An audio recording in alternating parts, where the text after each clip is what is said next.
Bismillahirrahmanirrahim. Kesimpulannya, penegakan masjid itu adalah bertolak dari seluruh ajaran Islam yang sempurna, di mana ia melibatkan seluruh kegiatan jamaah Islam dan negaranya. Ia bukan ditegakkan oleh masyarakat yang dibelenggu oleh kepercayaan yang tidak syumul terhadap Islam dan mendirikan masjid hanya sebagai pameran dan tayangan sahaja. Masjid yang bertitik tolak dari ajaran Islam yang menyeluruh akan dapat memimpin dan membentuk kegiatan yang bukan sahaja di dalam masjid tetapi juga di luar masjid. Masjid yang dimasukkan dalam Quran yang kita baca, masjid yang dimakmurkan. Dimakmurkan bukan sahaja untuk kegiatan beribadat, belajar agama, berzikir, berdoa, bertahajud dalam masjid, termasuklah seluruh kegiatan dunia yang melibatkan masyarakat dan negara. Ini yang diajar oleh Nabi SAW. Kan itulah bila Nabi mendirikan masjid. Masjid itu bukan sahaja tempat sembahyang jemaah, bukan sahaja tempat Nabi berkhutbah, menyampaikan ilmu, termasuk menerima kedatangan masyarakat, sama ada masyarakat Islam yang bermasalah. Masjid menjadi mahkamah untuk menyelesaikan masalah masyarakat, daripada masalah keluarga, nikah kahwin, sehinggalah undang-undang jenayah dihukumkan di masjid. Undang qisas, hudud, mahkamahnya di masjid di masa itu. Termasuklah Nabi melantik wakil-wakil yang memerintah daerah di seluruh daerah Islam. Melantik penglima-penglima tentera, dilantik di masjid. Memberi amanat kepada pemimpin tentera, kepada pegawai di masjid. Dan masjid juga Nabi menerima kunjungan orang kafir. Orang kafir disebut dalam hadis bagaimana oleh kerana masjid dia tak ada pagar, pintu sebagaimana pada hari ini, bagaimana orang Badui masuk dengan uta-uta dalam masjid. Tanya mana Muhammad? Mana? Orang tunjuk tu dia, duduk yang duduk tu. Lalu dia soal beberapa soalan dan Nabi jawab soalan itu. Bila Nabi jawab, dia puas hati dan dia masuk Islam. Kalau halal dia daripada awal lagi, tak jadi masuk Islam lah. Tak jadi masuk Islam. Nabi suruh sabar. Dan baru mereka ada adab. Ada orang Badui yang datang, yang dah masuk Islam. Masuk Islam dah, rasa nak kecing, pacak kecing dalam masjid. Orang Badui, dia tak malu apa. Sahabat-sahabat nak kerja. Nak hambak, nak bagi tangan. Jangan, biar dulu, biar dia puas. Kalau kerja, kucahannya habis dalam masjid. Biar. Sudah habis itu, Nabi suruh ambil air, basuh, siram, kemudian Nabi panggil dia, ni masjid, tempat orang buat ibadat, bukan tempat orang kecil. Bukan tempat tu. Itu dia ajarnya macam-macam jenis. Termasuk rombongan orang kafir datang ke masjid. Orang kafir datang ke masjid. Mari di masjid, datang. Iaitulah padri-padri Kristian Najran datang ke masjid. Bertanya soalan-soalan kepada Nabi. Allah Ta'ala menurunkan ayat-ayat dalam surah Al-Imran. Itu ayat untuk jawab soalan-soalan orang Kristian Najran. Dan bagaimana mereka nak semayang, nak buat ibadat. Nabi kata, sila buat ibadat kamu. Lalu dia semayang cara dia dalam masjid Madinah itu. Kemudian Allah Ta'ala turunkan ayat tanya tentang Nabi Isa. Turun ayat mubahalah. Mubahalah ni ialah Allah Ta'ala suruh Nabi ajak padri-padri dan pemimpin Kristian Najran mengumpulkan Nabi dengan anak isteri dia. Kemudian dia panggil anak beranak dia, minta Allah Ta'ala turun laknat pada siapa yang bohong di kalangan kita. Lalu mereka akan minta izin dulu, minta izin balik mesyuarat. Setelah mesyuarat, padri dia kata tak boleh. Kalau kita membahalah, memanglah dia betul sungguh. Dia betul sungguh. Habis Tak ada keturunan, tak ada baka kita. Macam mana nak buat? Nak masuk Islam tak boleh lagi. Minta damai. Nabi izinkan berdamai dan balik. Dia balik dan duduk di bawah kerajaan Islam. Dia kenakan jizyah, dia kenakan cukai pada mereka. Orang Islam dikenakan zakat, mereka dikenakan jizyah. Bila jizyah ni adalah jaza. Jaza dengan makna balasan memberi keamanan dan keselamatan kepada mereka. Itu makna jizyah. Bukan jaza ni bukan cukai kepala.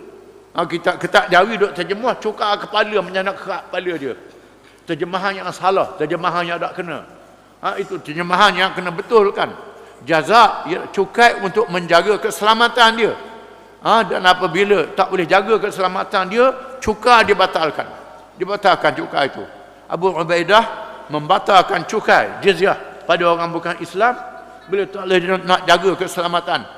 Lalu mereka dapati cukai yang dibayar pada kerajaan mereka yang Kristian itu lebih mahal lagi, lebih susah lagi, dan mereka rela berada di bawah kerajaan Islam. Ini dia. Akhirnya mereka masuk Islam dan sebahagian daripada mereka masuk kekal dalam agama Kristian. Tak diroboh dan tak dimusnahkan gereja-gereja mereka. Ini cara. Masjid adalah menjadi tempat kegiatan. Menerima diplomat, menerima utusan-utusan daripada negara asing.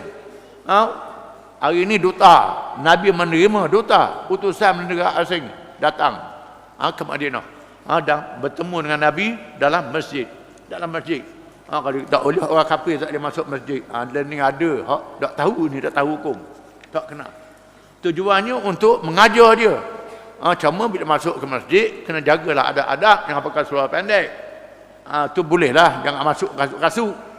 Kena ajar adab dia. Untuk memperkenalkan Islam. Dia tak apa dia Islam. Zaman Sayyidina Umar, utusan daripada orang bukan Islam datang cari masuk ke masjid. Mana dia ketua negara, khalifah. Ketua negara kamu mana? Orang kata tak ada. Mana tahu, budak-budak pun tak tunjuk. Jangan duduk lekak tidur atas tanah. Tidur atas tanah, bau-bau kayu, bata tak ada, minyak ada setangan. Duduk ni, tak ada. Pengawal peribadi tak ada. Lalu utusan dia kata, oh ini ke? Tu ya, ni ya. Oh, tidak, pemimpin aku ada pengawal, penuh orang duk jaga. Askar duk jaga dia, jaga keselamatan. Dia pun terkejut. Wahai Umar, mu adil, mu betul dengan sebab tu mu tak takut. Pemimpin aku ni zalim, jahat, sebab tu takut, kata dia.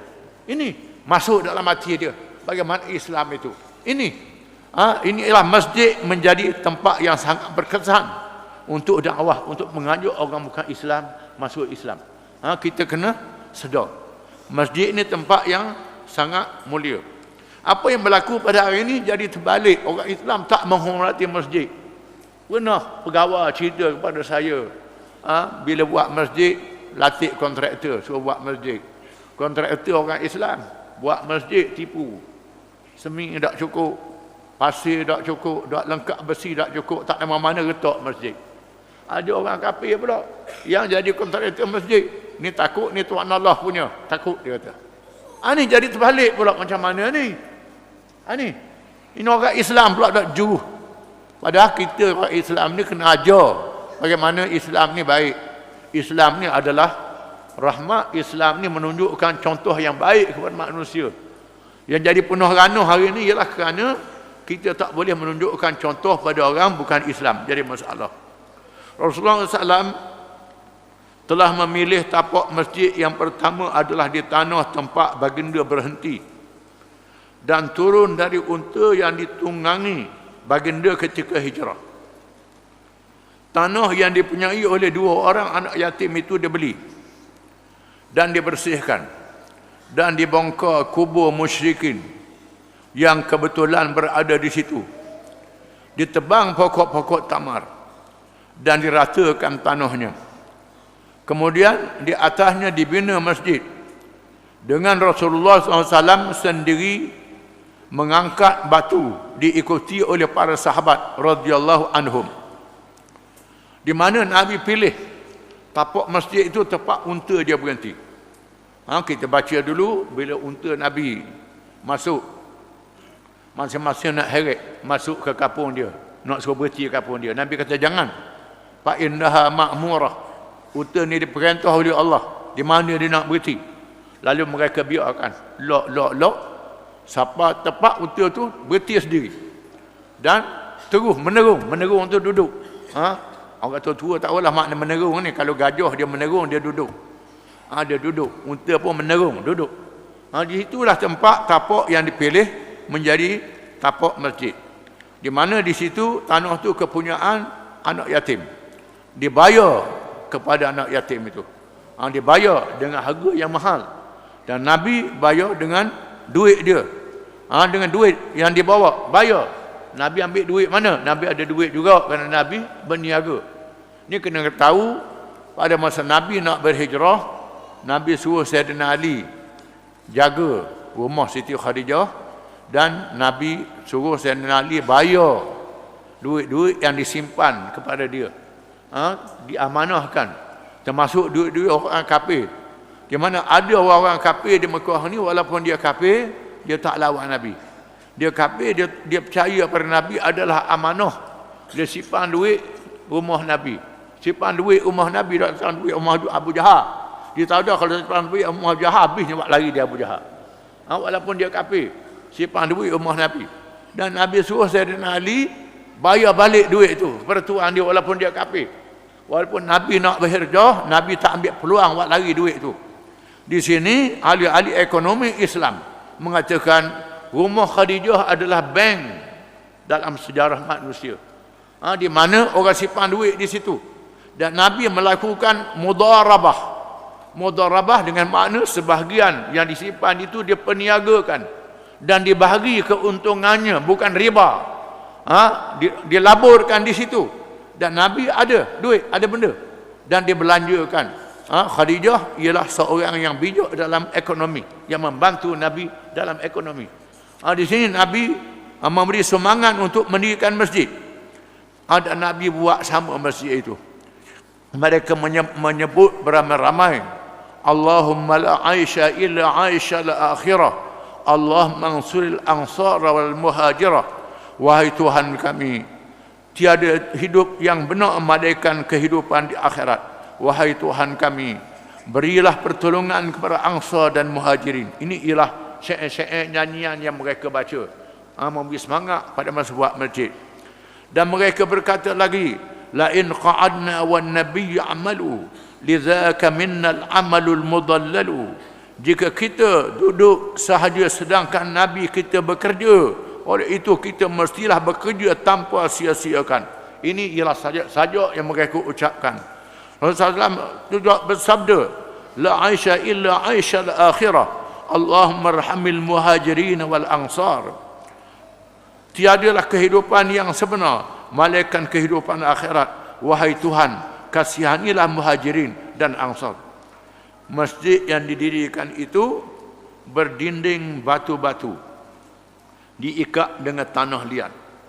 Atapnya pelepah tamar dan tiangnya dari batang tamar. Binaannya diteguhkan dengan 2 tiang dari batu dan lantainya diperbuat daripada pasir dan batu-batu kecil. Panjangnya 100 hasta, lebarnya lebih kurang itu juga. Tinggi asalnya hampir 3 hasta. Kiblatnya menghadap ke arah Baitul Maqdis kerana belum lagi menerima perintah menukar kiblat. Di tepi masjid didirikan rumah-rumah dengan bilik-bilik ummahatul mukminin, isteri-isteri Rasulullah SAW radhiyallahu anhunna. Masjid itu menjadi tempat tinggal para ahli sufa dan orang-orang fakir di kalangan sahabat radhiyallahu anhum. Mereka buat rumah Nabi di bilik-bilik isteri Nabi di tepi masjid. Kemudian ada ruang untuk ahli sufa. Ahli sufa ni ialah mereka yang miskin, mereka yang fakir, yang tak ada tumpangan, tak ada rumah, tumpang tidur di masjid. Bukan saja tumpang tidur di masjid, tumpang makan pula rumah Nabi pula. Orang ni, tumpang makan. Antaranya Abu Hurairah. Abu Hurairah yang banyak meriwayatkan hadis. Mengapa dia banyak meriwayatkan hadis? Kerana dia duduk tidur situ, makan situ. Dia tengok Nabi bercakap, jumpa dengan orang. Tuhan jadikan ingatan dia kuat. Ingatan dia kuat, dia menghafal ribu-ribu hadis. Ada orang tak erti. Orang tak erti dia tolak hadis. Ada zaman ni dia tolak hadis. Zaman tu tak ada tape recorder, tak ada buku nak catik. Dia tak tahu bagaimana Tuhan beri kelebihan pada sahabat-sahabat Nabi ini. Ingat. Bukan saja ingat perkataan, ingat noktah, titik. Sampai begitu. Hadis-hadis yang panjang, Quran boleh hafal. Dia dengar ingat selalu, panjang macam mana pun ingat selalu. Tuhan jadikan pelik, lekat pada fikiran dia. Ini Abu Hurairah, antaranya yang paling banyak meriwayatkan hadis. Aisyah radhiyallahu anha, Tuhan jadikan dia bijak. Ingat, sahabat Abi Sa'id Al-Khudri, banyak sahabat-sahabat yang ingat hadis. Yang hafal hadis-hadis dan hafal Al-Quran. Ada juga yang sibuk hadis pun ada apa, Quran ada apa. Sayyidina Abu Bakar, Sayyidina Umar, mengatur negara. Bila Sayyidina Abu Bakar dia jadi ketua negara, bila ada masalah dia cari dalam Quran, cari dalam hadis. Lepas tu bangun dalam masjid. Kalau tak jumpa hukum, ada kalangan kamu yang mana ingat ayat-ayat Quran berkenaan dengan perkara ni. Kalau ada orang ingat, bangun, beritahu. Kalau tak ada ayat Quran, ada kalangan kamu yang ingat mana-mana Nabi sebut. Kalau ada orang ingat, ingat sebut. Masa itu tak ada deh, buku-buku payah tak ada. Kalau tak ada dalam Quran, dalam hadis tak ada, barulah dia berijtihad.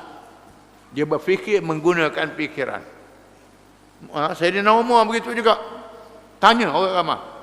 Pernah Sayyidina Umar membuat satu keputusan. Dalam ucapan dia. Lalu orang perempuan, ya Amirul Mukminin, Allah Ta'ala sebut dalam Quran. Dalam Quran, orang perempuan tu sekat dia tengah jalan. Quran sebut, ayat Quran, orang puan dia. Sayyidina Umar kata, asabatil mar'ah wa akhta'a Umar. Perempuan ni betul, Sayyidina Umar salah. Umar salah. Ini dia, para sahabat. Jadi mereka menghafal, ahli sufah ialah mereka yang duduk dalam masjid, yang ingat, yang hafal mukjizat, melihat peristiwa macam. Nabi sangat sayang pada sahabat-sahabat ini, menghormati. Pernah Nabi kena Abu Hurairah dalam keadaan Abu Hurairah kata, aku satu hari tu aku lapar, dahaga, makanan tak ada. Apa ayah? Orang buat mari susu. Lalu Nabi panggil aku, bagi. Tak suruh aku minum. Aku pun bagi dalam perut aku debar dia. Habis dah aku dah kata. Ramai sangat orang. Susu tak banyak mana. Aku pun bagi. Habis dah. Tak ada aku dah apa. Bila habis tu, Nabi kata minum. Aku pun minum. Minum. Tak ada dah, penuh dah dia kata. Ini mukjizat. Abu Hurairah cerita dalam hadis mukjizat Nabi berlaku. Dan banyak kisah-kisah menunjukkan ahli sufah, iaitu mereka yang duduk di rumah Nabi ini adalah orang-orang yang meriwayatkan ilmu. Disebut mereka ni mengadu pada Nabi Rasulullah. Kami ni tak ada berkuda, tak ada nak perang tak pandai, nak berjihad tak pandai, tak gagah, kami ni orang lemah. Mereka yang berjihad dapat pahala yang besar, fadilah yang besar. Macam mana? Nabi kata, mu sebutlah lepas sembahyang, subhanallah 33 kali, alhamdulillah 33 kali, Allahu akbar 33 kali. Fadilahnya sangat besar, Tuhan beri kelebihan kepadamu. Dia pun amal. Hak balik berjihad ni dengar. Amal juga. Boleh ke orang ilmu? Ya Rasulullah, hak ajar dulu boleh ke puak-puak ni pula dah? Puak-puak balik ni, tu ni. Macam mana? Nabi kata, macam mana Tuhan beri kelebihan pada mereka? Kelebihan. Jadi macam-macam kisahnya. Yang berlaku di masjid.